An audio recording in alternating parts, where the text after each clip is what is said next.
Alléluia, gloire à Dieu, nous voici le premier jour du mois de juillet, le premier jour de la seconde moitié de l'année 2025, gloire à Dieu qui nous a gardés durant la première moitié de l'année 2025. Ne devons-nous pas le rendre grâce, l'honorer, le glorifier et le remercier? Mais le plus important, tel que j'ai toujours dit, c'est de savoir pourquoi sommes-nous encore en vie pendant que beaucoup ne sont plus là.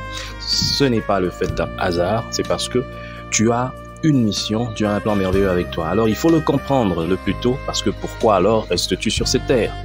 Alors, bienvenue donc à une minute de prière de ce 1er juillet. Donc nous sommes mardi 1er juillet 2025 aujourd'hui. Le Seigneur a mis en mon cœur le désir de partager avec vous ce passage de Romains chapitre 6, le verset 4, qui dit ceci: au nom de Jésus. Nous avons donc été ensevelis avec lui par le baptême en sa mort, afin que, comme Christ est ressuscité des morts par la gloire du Père, de même, nous aussi, nous marchions en nouveauté de vie. Alléluia. Christ a été enseveli, mais après 3 jours, il est ressuscité. Nous n'avons donc pas affaire avec un sauveur mort. Non, le sauveur est ressuscité. Avons-nous fait cette découverte que nous sommes ressuscités avec Christ?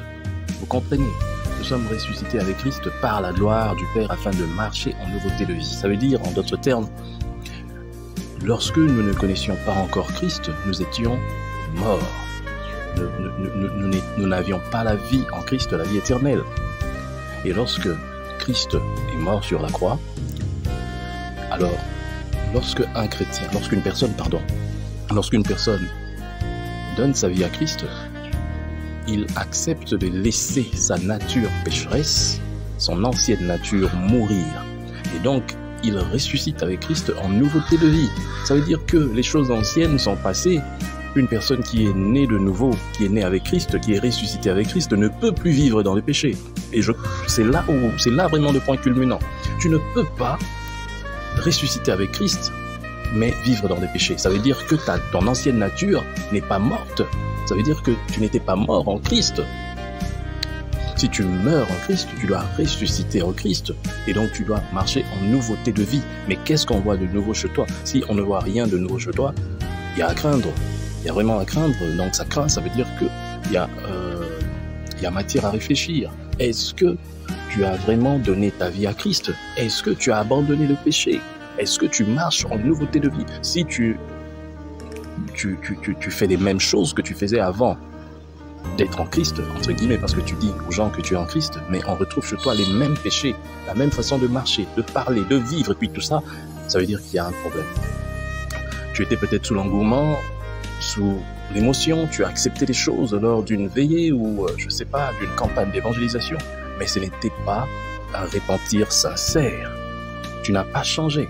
Jamais un homme ne peut rencontrer Christ et rester le même. Ta vie doit être bouleversée. Il y a des péchés qui doivent partir directement, automatiquement.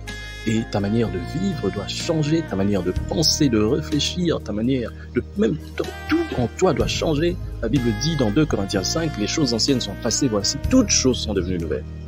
Je bénis le Seigneur pour cette parole. Je viens aujourd'hui, en ce premier jour de la seconde moitié de l'année 2025, te lancer un appel.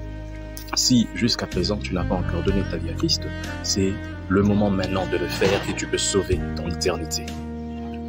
Il suffit pour toi de faire cette courte prière, mais avant cette prière, parce que la prière c'est juste la concrétisation extérieure de ce qui se passe à l'intérieur. Mais il faudrait d'abord que tu crois, que tu renonces d'abord au péché, au mal, que tu prennes cette décision de changer de vie. Parce que mon frère, ma soeur, dans la première moitié de l'année, il y a beaucoup qui sont morts.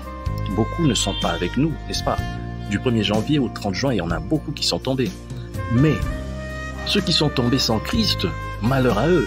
Ceux qui sont tombés en étant en Christ, oui, ils ont la vie éternelle. Et dans cette seconde moitié, rien ne dit que tu arriveras jusqu'à la fin. Mais alors, si tu partais aujourd'hui ou demain, où seras-tu dans ton éternité? Je t'offre la possibilité de passer l'éternité avec Jésus-Christ dans la félicité, d'éviter l'enfer. Il suffit pour toi de prendre une décision, d'abandonner ta vie entre les mains de Christ, abandonner ton ancienne vie, prendre la décision de changer. Et si tu prends cette décision, tu fais cette courte prière en disant: Seigneur, aujourd'hui, j'ai cru en toi et je sais que j'étais perdu avant de croire en toi. J'étais destiné à l'enfer.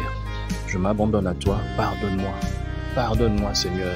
Je veux devenir ton enfant. Dès aujourd'hui, je prends la décision de marcher selon tes commandements. Je m'abandonne à toi. Viens dans ma vie. Merci, Jésus. Amen. Que le nom de Jésus soit glorifié. Bonne journée. Bon mois de juillet à tous et bonne seconde moitié de l'année 2025. Merci.